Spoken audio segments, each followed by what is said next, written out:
ભરૂચના અતિ પૌરાણિક ખોડિયાર માતાજીના મંદિરે લીલડો માંડવો માતાજીનું જાગરણ ભજન કીર્તનના કાર્યક્રમ યોજાયા. ભરૂચ જિલ્લાના અતિ પૌરાણિક ટાવર નજીકના ખોડિયાર માતાજીના મંદિરે ધાર્મિક કાર્યક્રમનું આયોજન કરાયું. માલધારી સમાજ દ્વારા 1000 વર્ષ પુરાનું ખોડિયાર માતાજીના મંદિરે માંડવો સહિત મહાપ્રસાદી અને ભજન કીર્તન સહિતના કાર્યક્રમો યોજાયા. 24 કલાકના લીલુડા માંડવામાં જિલ્લાભરમાંથી માલધારી સમાજના લોકો માતાજીના દર્શન અર્થે ઉમટી પડ્યા હતા અને સમસ્ત ભરૂચ જિલ્લા માલધારી સમાજ દ્વારા દર વર્ષની જેમ આ વર્ષે પણ ખોડિયાર માતાજીના મંદિરે અતિ પૌરાણિક 1000 વર્ષ જૂના ખોડિયાર માતાજીના મંદિરે લીલુડો માંડવો ભજન કીર્તન સહિત મહાપ્રસાદીનું આયોજન કરાયું. કાર્યક્રમમાં ભરૂચ જિલ્લાના ગામે ગામથી માલધારી સમાજના ભાઈઓ બહેનો ઉપસ્થિત રહીને માતાજીના દર્શન કરી મહાપ્રસાદીનો લાભ લીધો હતો. જય ઠાકર. મારું નામ જીણાભાઈ ભરવાડ છે. આજે સમસ્ત ભરવાડ સમાજ ગોપાલક સમાજ આજે મા ખોડિયારના આજે માંડવો રાખ્યો છે 24 કલાકનો.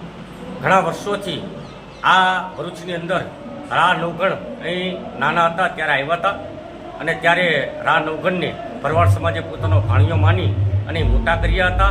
અને રા નવગણ અહીંના ભરૂચના રાજા એવા ડોડિયા શાખના રાજ કરતા હતા. એમની પુત્રી સાથે એમના લગ્ન પણ થયા હતા અને જૂનાગઢના ધણી એવા રા નવગણ અહીંથી રાજકુમારી સાથે લગ્ન કરી અને પાછા જૂનાગઢ ગયેલા અને ત્યાંથી જૂનાગઢ એમનું રાજ જીતીને પાછા ભરૂચ 1161માં પરત આવેલા હતા અને અહીંયા ખોડિયાર માન્યા પોતાના કુળદેવી માનીને અહીંયા સ્થાપના કરી હતી.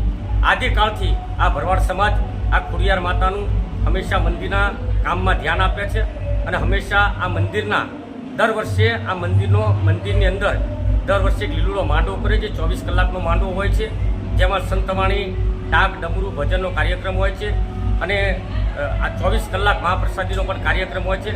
આજે ભરૂચ જિલ્લાના સમસ્ત ભરવાડ સમાજ દ્વારા આજે આ કાર્યક્રમ આયોજિત કરવામાં આવ્યો છે અને સમસ્ત હું ભરૂચ જિલ્લાના તમામ ભક્તજનોને પણ જાહેરમાં આમંત્રણ આપું છું કે આવીને પ્રસાદ લઈ અને મા ખોડિયારના આશીર્વાદ લો એવી આપ સૌને પ્રાર્થના. જય માતાજી, જય ઠાકર.